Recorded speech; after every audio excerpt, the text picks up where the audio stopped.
is horrible. Why doesn't somebody do this for a living? Oh, yes. Oh, my goodness. Yes. Thank you. It's, one of the things that's amazing about working with older adults is that you go home at the end of the day, even if they've been difficult and it's been really hard work, you go home and know that you ease somebody's burden big time. It's not like making fidget spinners. You really transform their lives. And it's such an honor and just such a pleasure. And so I just thought people have homes filled with stuff, treasures, heirlooms, and then everything else that isn't so great. And often older adults have lived in their homes for anywhere from 20 to 40, or in one case, 89 years. Wow. Yeah. And there's so much sentimental attachment to things. I mean, moving stinks at any age. You can be 22 with a backpack and it's still hard to move. I don't call it relocation. I call it dislocation, because you're going to feel kind of out of joint until you've been there about a month or so and know the neighborhood.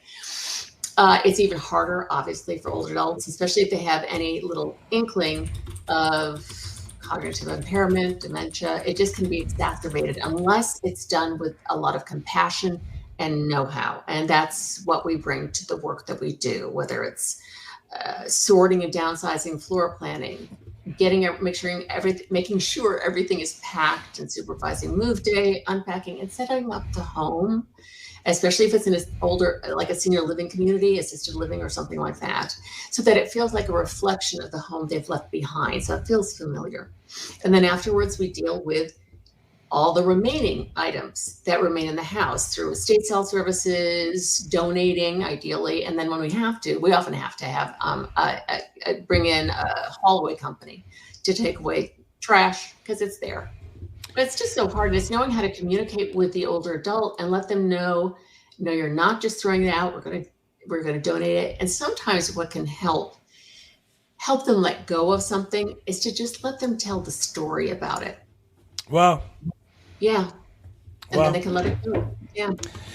I'm sure you're familiar with the book by Marie Kondo, the life-changing power of tidying up or something like that. Yeah. When she finally had a kid, she realized her method did not work. There you go. But one of the processes she had that maybe speaks to that point is that, rather than just throw things away, she would hold it and say, thank you for serving me, and then throw it away. I didn't go that far. I didn't really need that. But psychologically, I think appreciating that you're getting rid of things because they serve their purpose. Like this is the end life. And just like we all have an end life of some sort, to understand that material has an end life and not to have to hold on to it. So, so it's interesting. And the book was great, but life isn't quite that simple, I don't think.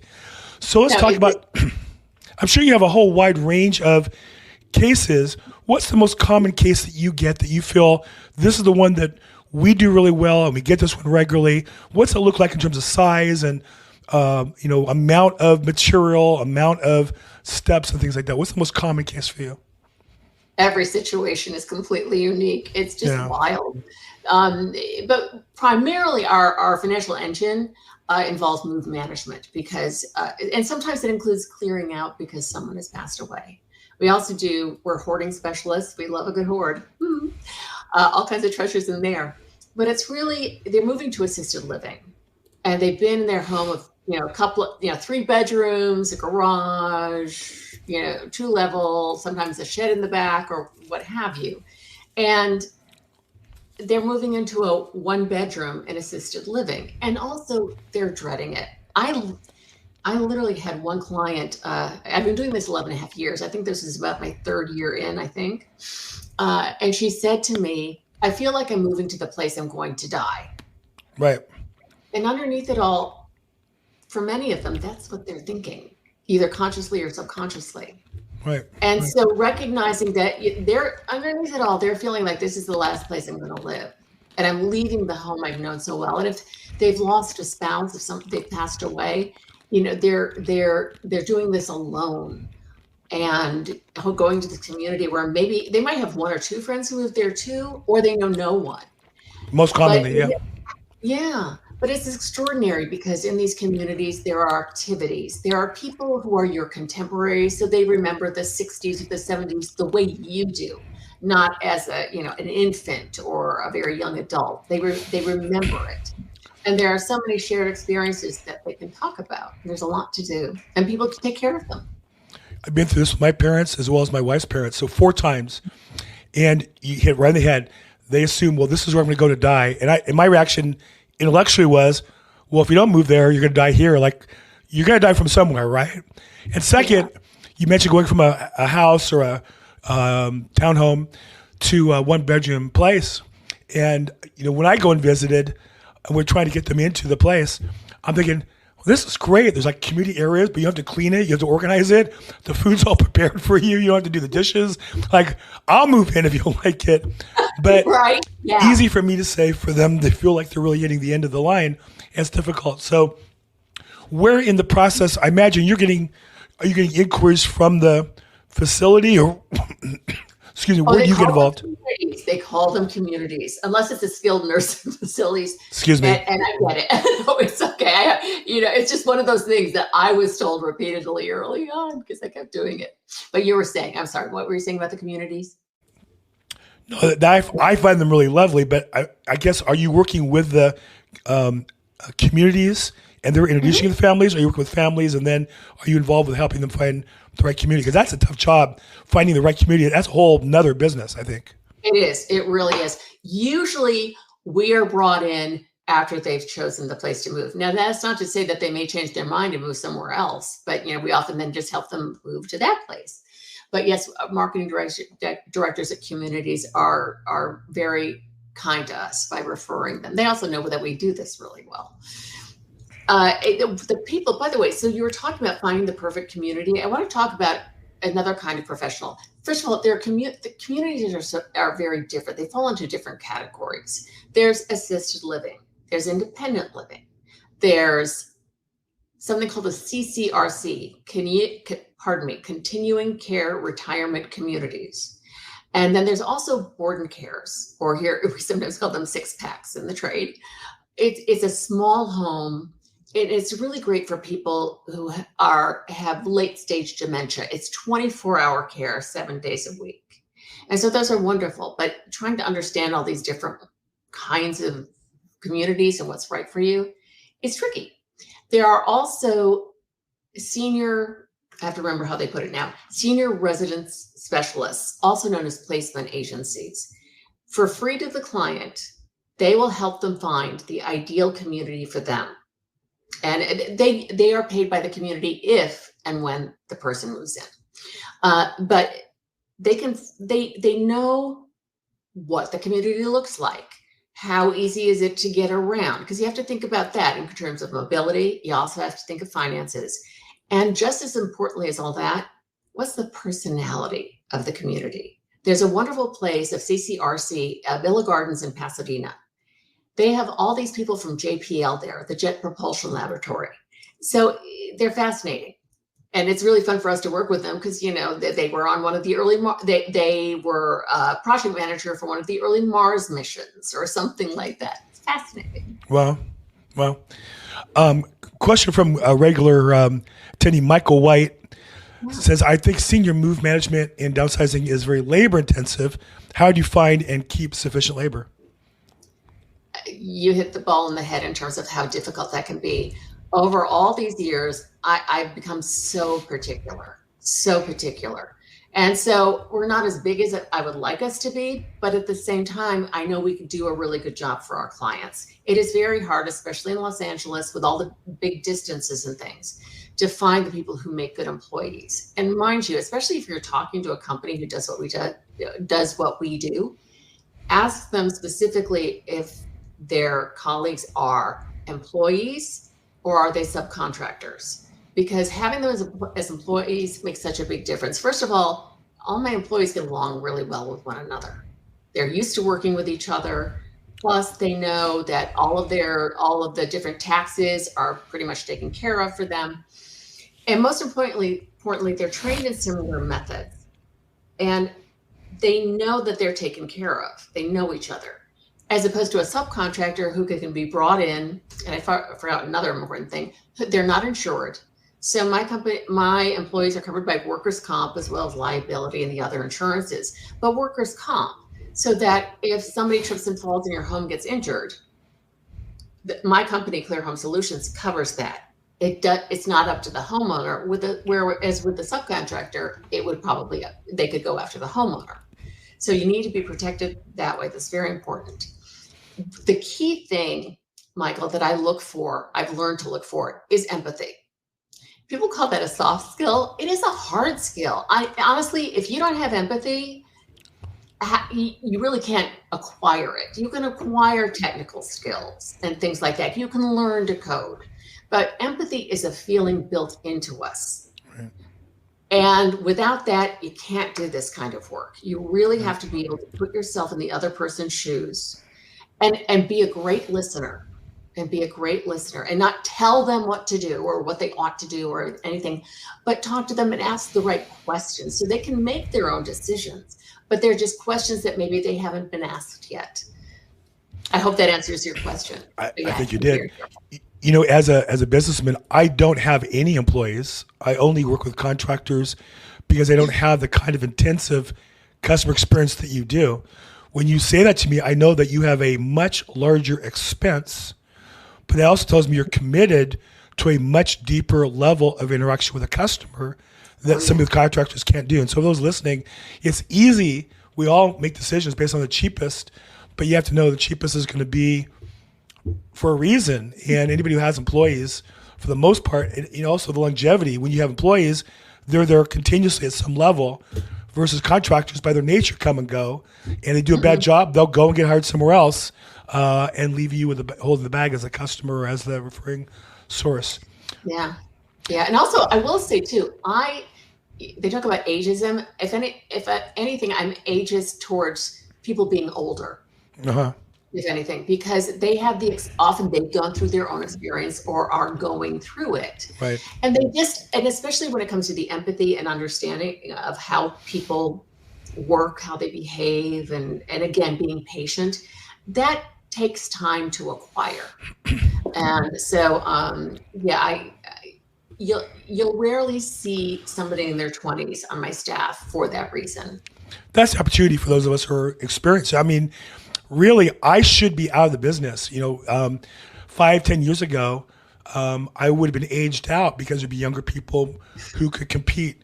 But I believe with technology and for a lot of reasons, there's opportunities for those of us who are older to compete and leverage our experience, our contacts, and using technology that doesn't exist otherwise. And in your case, their experience and their personal lived experience becomes an asset rather than a liability for somebody who's younger. So, excellent point. Very much so. And that's the truth with a number of other professions who offer senior services. The people who are geriatric care managers or people who do placement. Honestly, the best ones I know are a bit older than they're not. If they're millennials, they're older millennials as opposed to younger. We're usually Gen X and even tail end of the baby boomer. I'm 62, so I'm actually the tail. Whoa! I was just in my head trying to figure your age out. You threw out your 62. You can't do that. Like, wow, mind blown. Well, very kind of you. Thank you. As you were saying that, I'm trying, how old is she? I look at the back, you have like a little antique picture, a little antique pillow. Oh. I said, this gal is trying to look older than she is. I want, trying to cover up for her. How old is she? 62. Yeah. Wow, good for you. That's actually I have to go like this. My great grandmother. Wow. My father's grandmother. He adored her. Wow, very nice. Okay, long time and good friend of the show, Matthew Price. He's actually a realtor and an auctioneer in, I think, North Carolina, if I remember right. And so one thing that he talks about is having, I hit the wrong one, that sometimes people, I think in your profession, when I say profession, people work with seniors and the transition tend to add a few tools to the toolbox, one or two that might require a license or require good training, good experience, don't have it and cause problems. Now, I know the laws vary by state. You're in California like I am. You have a national association. Matthew's in North Carolina. Talk a little bit about licensing and where you see competitors maybe venturing into areas that they shouldn't be to the detriment of the customers. Well, it's interesting because you mentioned the carrying transitions franchises. I really recommend finding, if you're going to work with a senior move manager, find one who is a member of NASM. NASMM, which stands for, are you ready? The Yes. National Association of Senior and Specialty Move Managers, Nice. NASMM.org, because we are required to be insured. Oh, thank you. That's great. Yes.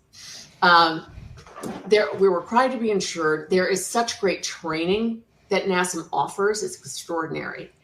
And there are a few Caring Transitions franchises that have chosen to join NASM, but not all. And they do offer kind of estate sale auctions on their websites. And yeah, there needs to be certain licensing for that and so on. We do estate sales, but we partner with a company called Max Sold. They are fully licensed. That's their métier, but we work with them to organize things, create the various lots for the auction, and we have a great symbiotic relationship with them. But yeah, make sure they're a member of NASM, and you might also want to make sure that they are a certified senior move manager. I, being the nerd, was the first senior move manager of the company, and then also accreditation, because it's based on a lot of experience and also your business practices, because they literally look through your operations manual to make sure you have one, first of all, and that you're doing things correctly. So that's one way to find someone who's really good. That was a great question. Thank you for bringing that up. What was the certification organization again that I think you run or that you're affiliated with? Well, I have a few from different organizations, but the ones that I'm speaking to are from NASM, NASM.org. Got it. And I was the certified senior move manager is for a single person. And then accreditation is for the whole company. Got it. So sometimes companies are sold and the accreditation goes with them. Yeah, there you go. Got it. Very yeah. Nice. And I'm also a certified professional organizer with NAPO, National Association of Productivity and Organizing. And I also have a CAP certification, which is the Certified Aging in Place Specialist that I got from the NAHB, the National Association of Home Builders. I'm a very nerdy girl. So there you go. Good for you. Okay. Thank you. Well, no, thank you. And I think it's important to, I know that a lot of real estate agents in particular are down on our national association. It's easy to put them down. It's a lot harder to get involved and make it better. And I know personally, I know in particular our state is so effective at giving us tools to be better at our job to help our customers. And so it's great to see somebody who's promoting their professional association. I would say if you can't do that, you're in the wrong profession. That's a very good point. And to be honest, we also at NASM, we have a hard time getting people to run for the board. And it just shocks me because the way our board is run, it's not a whole lot of work. And I have found, I think with a lot of people, when you're on the boards and things like that, and you mention to a potential client, they're impressed by that. And so it's really worth doing. Yeah. Definitely. And then my favorite comment so far is on LinkedIn. Excellent show. Thank you. It is an excellent show. Phil does a great job. It's wonderful. Feel free. The comments go to the top. Our Bill is right, or Bill's both good looking and charming. Either one will get you in front of the line. There we go. And I was going to say, especially since a large number of your listeners are realtors, one of the things we do really is to move along. It helps both the realtor. It also helps any communities that this client might be moving toward. Because one of the things it's hard for placement agencies, it's especially hard for the individual communities, is people will come and literally they stay in touch with them for years because it can take that long to get somebody to move in, if they move at all, because they just don't understand why communities are so helpful when you're getting older. And so with the realtor, we help get it cleared out. I call it making it realtor ready for sale or lease. And Nice. The key thing to look for is great communication. It's in any work, right, Bill? But great communication with the other vendors involved or communities or realtors so that everybody's more or less on the same page, especially because, sometimes getting the client to move out, in other words, downsize sufficiently to move them to the community, can really take a while, especially if there's a hoarding situation. Right. But if they're going to move past, if we're going to have to move past the deadline, we make sure everybody knows. It's so important, and that's the purpose of this, of having you as opposed to just attorneys. A lot of realtors say, well, what's the point? And the answer is that when we work with others, we can do so much more. 1 + 1 becomes 3 when we work together. And I look back on my business and where I work with vendors or attorneys that we work together, everything fell into place and moved more quickly. Where we're all different, while it's nice to have new relationships and it's important to grow, it's always harder. It's always harder to figure out, how do you do things? How do I do things? How do I not step on your toes? How do I not sell in a way that makes your job harder and vice versa? So those are good points. Let me just go ahead. Oh, sorry. Go ahead. I was just going to say that one of the delights in marketing and doing sales in my industry is that if you sound salesy at all, you are out the door. Yeah. It's about being passionate. Honestly, I found that one of the best things I could say when someone would call to ask about our services was, "Oh, what's going on?" Because they finally had, and they were thrilled because they finally had something who really wanted to hear them talk about it. And that just helps. And there are so many different kinds of professions. Bill, I think I mentioned I'm launching a new company called Age-Wise Alliance. Age-Wise Alliance. Wow. And it's where older adults and their families will go to find the answers and professionals they need for all of later life's challenges. I have 80 professions listed in the glossary of professions and explained. And I'm about to add a few more. People don't know that there's so much help out there for them. Thank you for showing that. And each one is defined, especially for attorneys and things like that. The definition, so people can understand what different people do, so they're more educated and it's less stressful for everybody. So it's a very easy site to navigate. Right now, it's only for Southern California. We will eventually go nationwide, but right now it's for proof of concept, where I'm onboarding professionals right now. So if you're interested, you can email me at marty@clearhomesolutions.com or marty@agewisealliance.com, or bug Bill, and he'll make sure I have it. And then we'll go out to consumers in Southern California. I'm aiming for mid-September.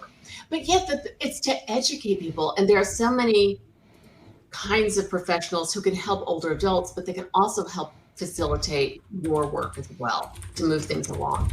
And one of the things I forgot, depending, especially if it's probate, and you may, you have people fighting, and you may well need a list of what's in the home. Since the beginning, we've offered home inventories where we go in as that neutral third party and document everything, sometimes just photographically.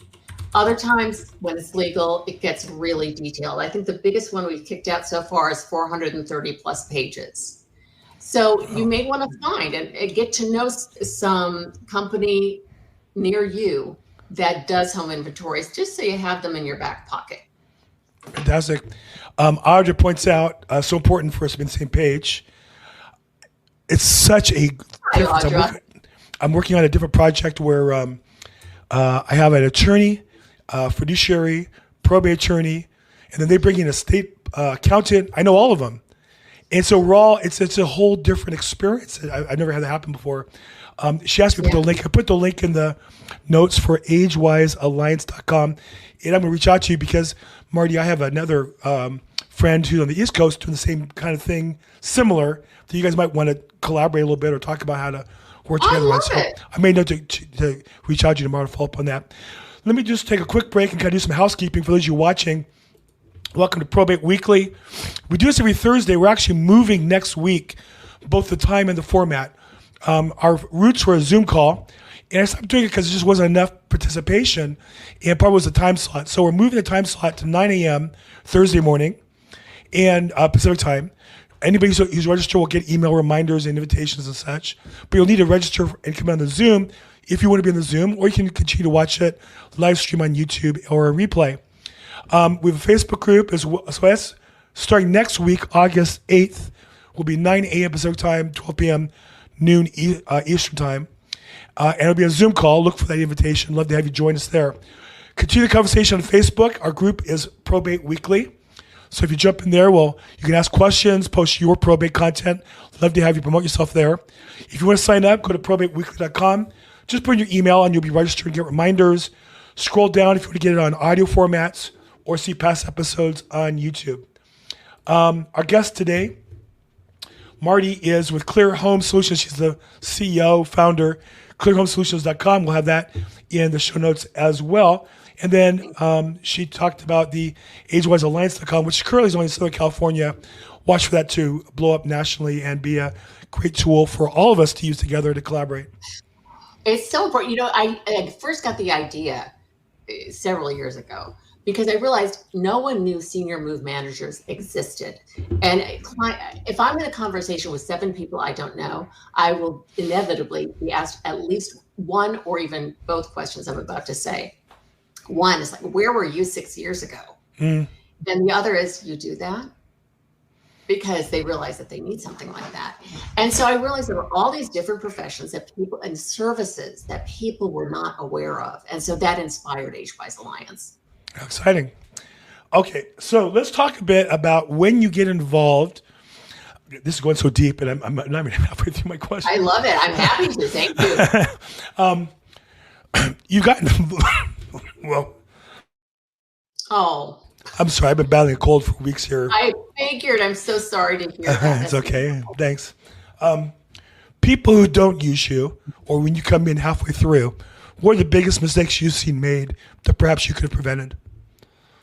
Yeah, well, sometimes also we're called in after they've let go of another company. And if that's the case, it's usually because they have not been compassionate enough. They've been telling them, you have to get rid of this. Why do you have all these things? They're very judgmental. And the whole thing is you can't judge. Everybody's brain is built differently. And especially with this particular generation of older adults, they were the greatest generation and they were the deprivation generation. They went through the Depression, World War II, and even if they were born just shortly after that, all of their parents' stress and worry and concerns got inflicted on them. So that's why it's hard for them to let go of everything because they think everything has a value, and why they just can't, they have such a hard time accepting help because when they were younger, they could not be a burden. Right. So that it's part of that psychology. Additionally, we'll be brought in because the family members have tried to do it and it's just not happening soon enough. There's often a deadline involved or something like that. Somebody may have gotten injured, like the older adult may have fallen trying to work on the move. When we come in, we do have to, if there are any packed boxes, we kind of move them around a little bit to see if everything inside is tight. Frequently it's not, so we open them up and repack them to make it, because we're very good at packing. The only complaint we've really had about our packing is that we use too much paper, to which I always reply, did anything break? No. Well, that's why we use all the paper to make sure you're safe. But it's frequently just because they're running out of time, or they thought one of their adult kids was going to come in from out of town to help them, and suddenly that adult child got either a new project or a new job, or they just could not figure out how to do it. So that's when we are brought in. Most often we're brought in from the beginning, which is really helpful. That's ideal, right? I mean, that's really what you hope for. That way you're not cleaning up someone else's mess. I know I get involved where you have like this toxic relationship between typically the daughter and the mother is the most common one I find, where the husband, well-intentioned, brings people in and wants to take care of his mom, but kind of delegates the task to his wife, who maybe over 20-year marriage, they had a bad relationship to begin with. Now you're taking a very stressful emotional situation for mom, putting in the toxic relationship. And to your point, the daughter's always, why do you have this? Why do you need all this stuff? Because she didn't grow up with it, right? Whereas, the actual daughter wouldn't say that, or maybe the actual daughter does. And so there's these relationships that you build on. And I think that's why I'm always glad to get professionals who are better at that than I am and let me learn and step in when I have to and not when I don't have to. Yeah, we know how to ease the tension.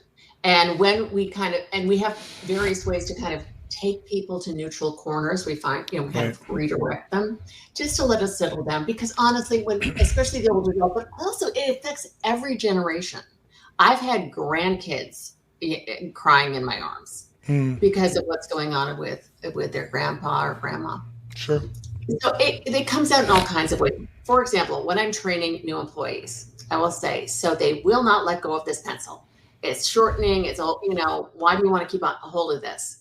Well, yes, you address the pencil and just say, okay, I get it. You want it. Okay, let's keep that pencil. And then start saying, how are you feeling? This is hard work. This is hard work for you. So how are you feeling? Do you want a glass of water? Maybe do you want a little break for yourself? I can pack up these other things that you've chosen to take. And just and find ways to do that so you can get at the bigger issue, which is that they're terrified. And they're moving and they're overwhelmed and they're scared. And that also goes for the adult kids. Right. Because they're scared too. One of the things I make a point of when I have a moment with the adult children is I'll say, thank you for doing this. I realize your parent may not be thanking you, but thank you. And then they'll often say, oh, well, I need to help. It's like, no, thank you. Because we work with a lot of older adults who either don't have kids or the kids just want stuff from them and are no help whatsoever and are sometimes mean. So it's just important to acknowledge that the tensions are there, and sometimes they're the people who will bring up every single grievance they went through as a child, and and especially after somebody has passed away, and you realize they're going to eat up any money they inherited by going to the courts because they'll pay all these legal fees. There's going to be nothing left. So please find a way to get along. And, when you're dealing with either money or stuff, those aren't the people. Those aren't the memories. You have the memories. They live in your heart. And so, especially with items, that can, thinking that way can kind of help let go of things. And also, when you talk to an older adult in that way, who's going through this, also, we work with people who are younger and, they have their own stressors going on. So it's later life is a very emotional time. Both ends of life are usually chaotic, painful, confusing, and unpredictable. And somebody once said to me, we all remember being 5 years old. We don't remember being 95, right. Unless, of course, you're older than that. Right. And that's why, with services for children and their parents, they're understood more. Whereas for later life, our culture does not want to talk about it. And so that's why things end up in probate so frequently. There wasn't a will. They were in denial, Yep. And yeah.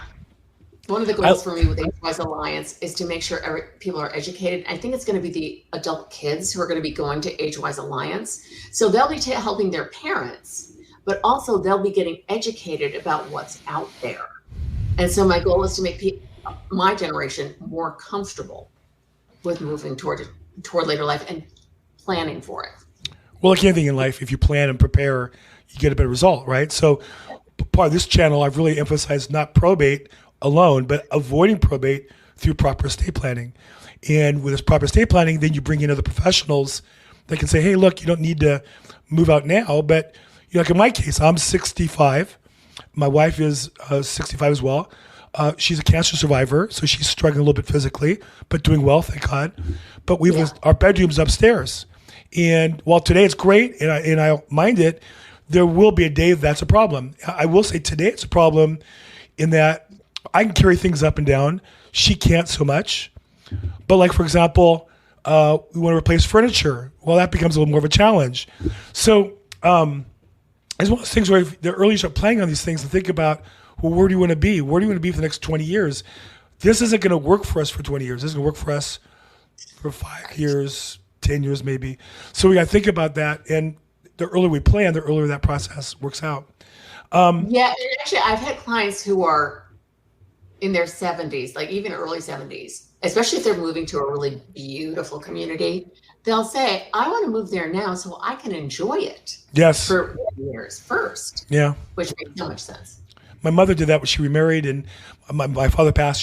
She was widowed, remarried to a great man, and they lived in this senior adult community.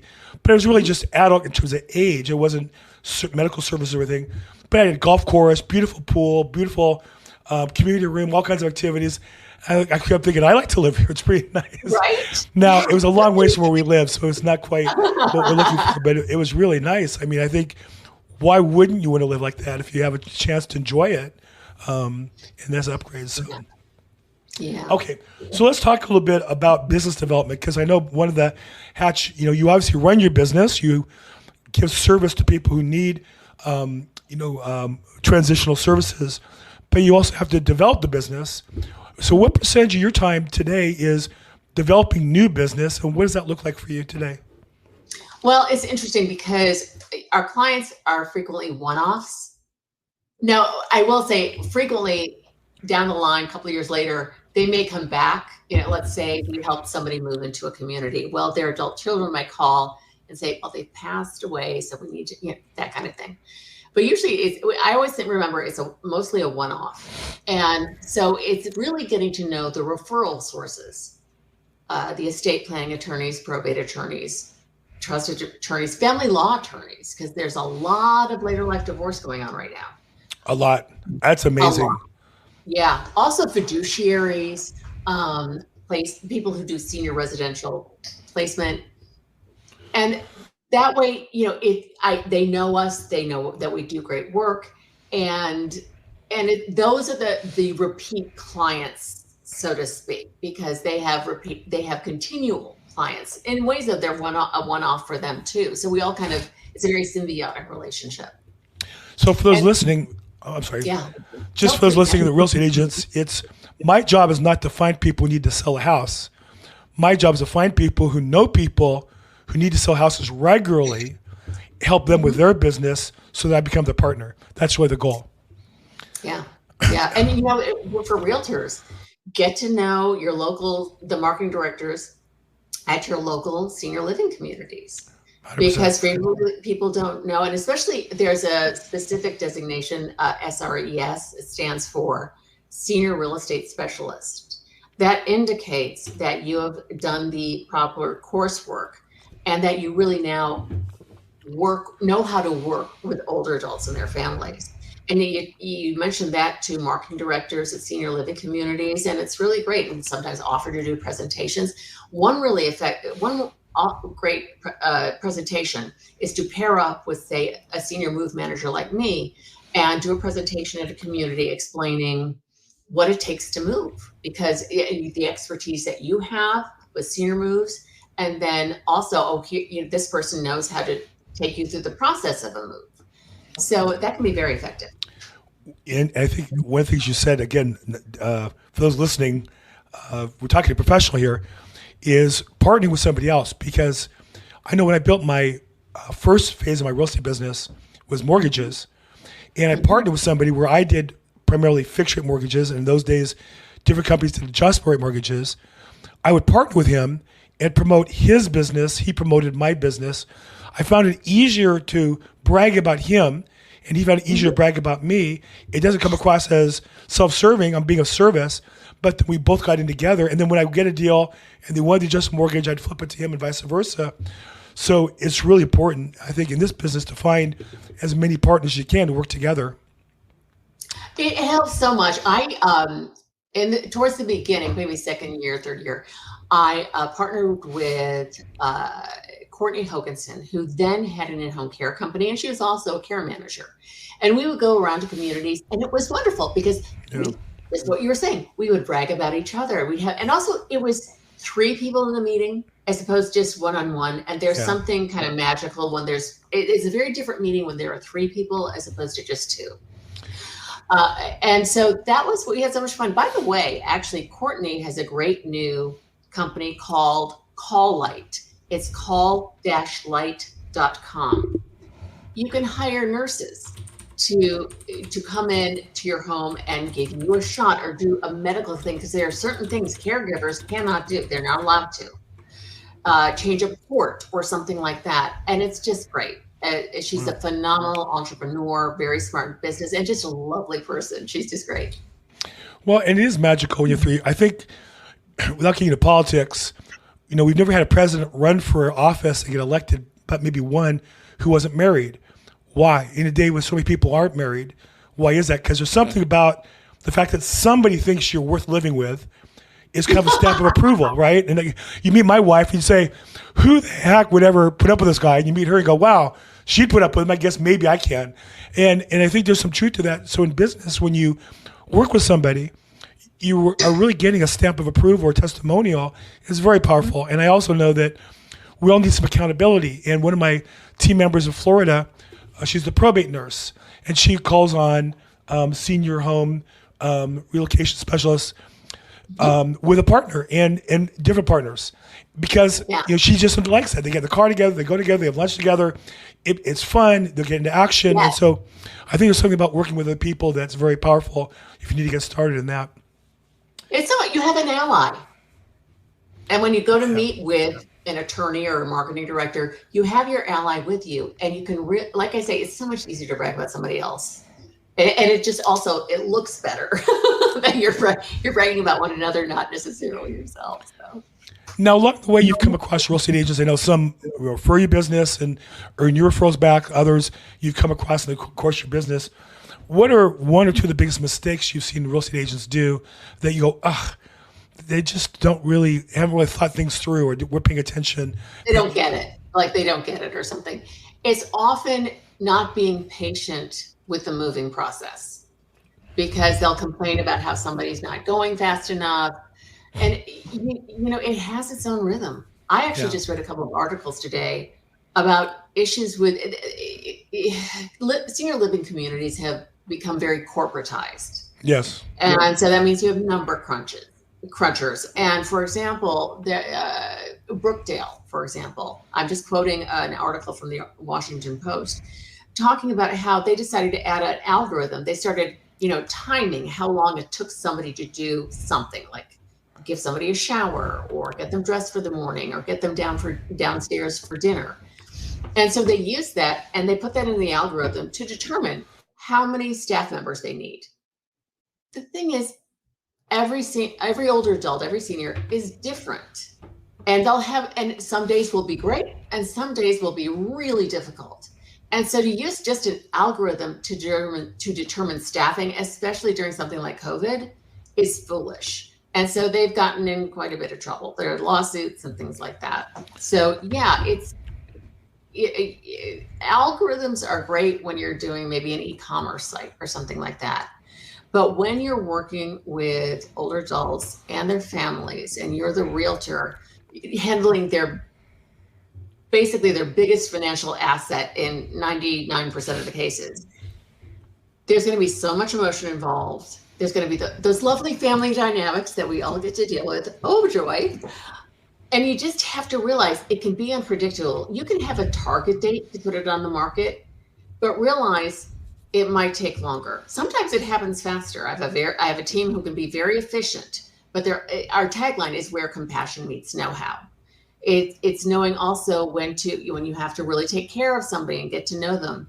When we're working with a hoarding situation, for example, we don't just pull up the dump truck and toss everything away, because we recognize there's a reason this person collected all these things, and they're embarrassed and probably frustrated with themselves, but they don't know where to start. And so one of the first things, the first thing we have to do is establish trust and assure them we're not judging them. We're here to help you move move and get it ready for the realtor.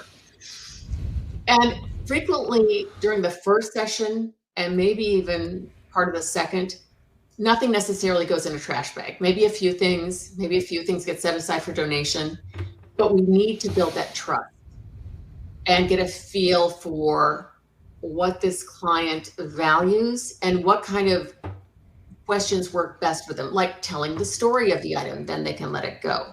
Or just sometimes, we'll talk keep, donate, and trash in terms of piles. But for other people, this worked especially effectively with one client I worked with. It's friends, acquaintances, and strangers. So the friends you keep. The acquaintances, maybe you're not so sure. And then there are the strangers that can let go, because you haven't seen them in 5 years or something like that. I find often with that middle pile, the acquaintance pile, or the maybe, you can also call it the maybe pile. Often when it's just all those things have had a chance to sit there, they can be, often many of them are let go. So it's that psychological dance, and we have to figure out who that person is.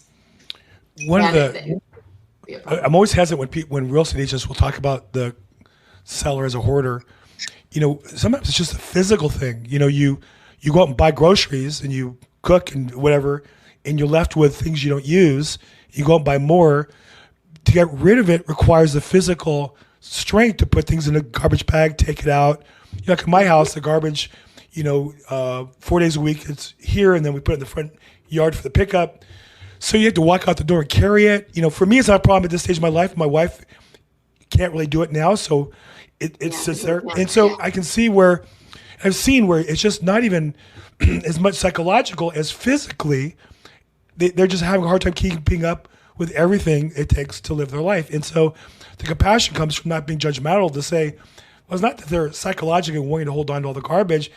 It's just a lot of work, and they're tired, and they're older, and they're pain from whatever they fell down. They're still in pain because they never got the medical care they needed. And so we have to be really careful, I think, about when we put labels on people. Be very careful. It's not quite always that psychological issue that we look at. Yeah, and you hit it spot on. I've had so many adult children call and say, well, my dad's a hoarder. Yeah. And I go there, and the kitchen's okay. The living room, like the TV room, wherever they watch TV, is okay. Their bedroom is okay. And yeah, other rooms are just piled high with stuff, but is it because they're not as strong and they get fatigued easily? So that your dad isn't a hoarder. He's just older. I read like 25 books a year. Well, they accumulate, and nobody wants to buy them. And even Goodwill now doesn't take them because people don't buy the books at the Goodwill store. Harder and harder to get rid of with piles of books. And it's not just because I'm lazy. It's like, what the heck do I do with them? And some of the other things, we buy a lot of paper goods, with inflation and COVID, makes sense to have more inventory than you had. And my wife might forget, well, we bought 2 or 3 of these things. Now we have 5 or 6 of them. As you get older, that gets harder. But you need salt because you're cooking, so you buy another salt. You come back, you realize you have 8 salt containers that you bought. So it's not really that you're hoarding it. It's just your purchase system and your inflow and outflow degrades over time. And I think we have to be sensitive to that. Okay, last question, because we're coming up in the hour, and I appreciate your time so much. But I have to ask this question. Preparing for this call today, one thing I noticed is all the pictures on your website have a smile. Talking to you, you have a constant smile. You deal with a very stressful, difficult, I know you have families like a civil war and you're in the middle of it and the arrows are flying over your head and the bullets behind your back. What do you do to keep your positive attitude and smile during the process so much? How do you do that? Well, a big part of it is just, I mentioned this earlier, just you go home knowing you eased a burden. Even if they didn't say thank you or whatever, it's like, you did good work. You did important work. You helped make their lives better.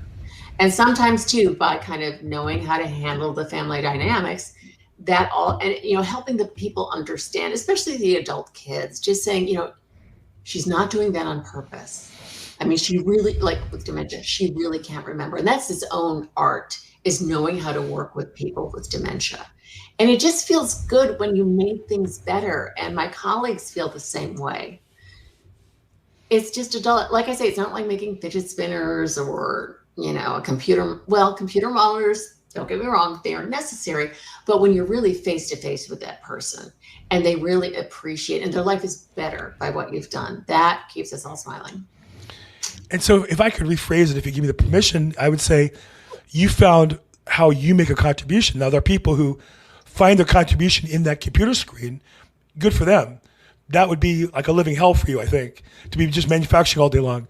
But for you to be able to talk to people and see the product and see the family's faces, you obviously get great pleasure from that. And so thanks for sharing that with us. I appreciate it. Oh, you bet. But also it's because no one wants to do this. Who wants to deal with a hoarding situation? One of the key things with our core values, one of the main values is courage. And my colleagues, my staff will laugh at me when I say, you are courageous. They're just, but you had the courage to go into a hoarding situation and deal with it. How many people do you know who would be willing to do that? And you do it because you want to change this person's life. So it's a little bit different because you're really like the person's right in front of you and you're just transforming things. And it's such a pleasure. Well, it's courageous if you're going to do it in a service approach, right? It's easy, to yell at your mom or yell at your parent and how stupid they are, but the courage is to stop and say, this isn't about me, it's about them. How do I serve them?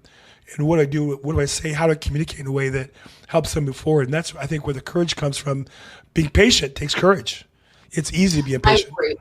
And sitting there and listening, and also going into the family dynamics and just kind of trying to explain. First of all, with the adult children, it's explaining some things, but as I mentioned earlier, it's also thanking them for being there. Yeah. Everybody's going through it. It's people.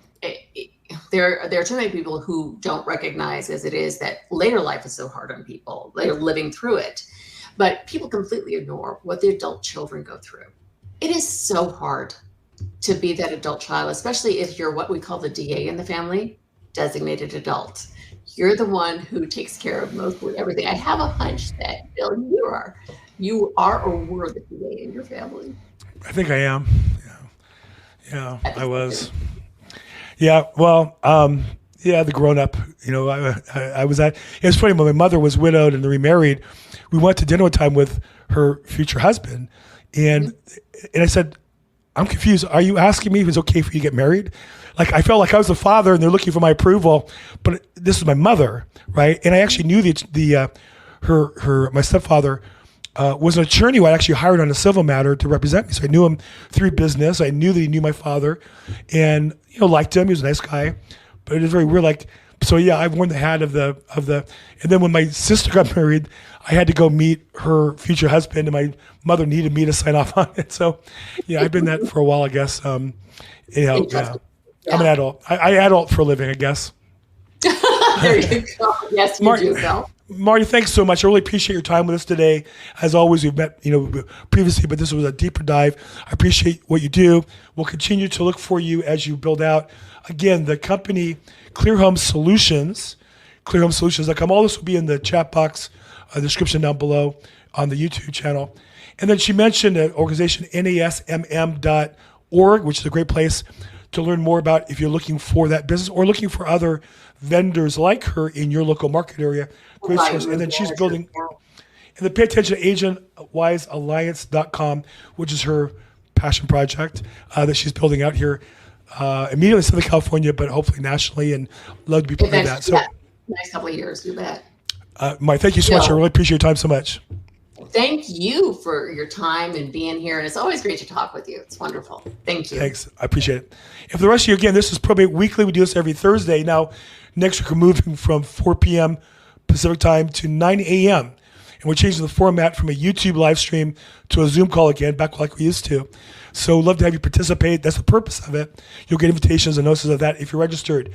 You can register at probateweekly.com, probateweekly.com. Just put in your email and register, and you'll get email reminders. Scroll down, you can sign up in the various audio formats you might like, Spotify and Apple and all that stuff. And then past episodes are available as well, clicking here. I'm Bill Gross, at Bill Gross Probate and social media. BillGrossProbate.com is the website. Thanks, everybody. Have a great week. Thank you for your support.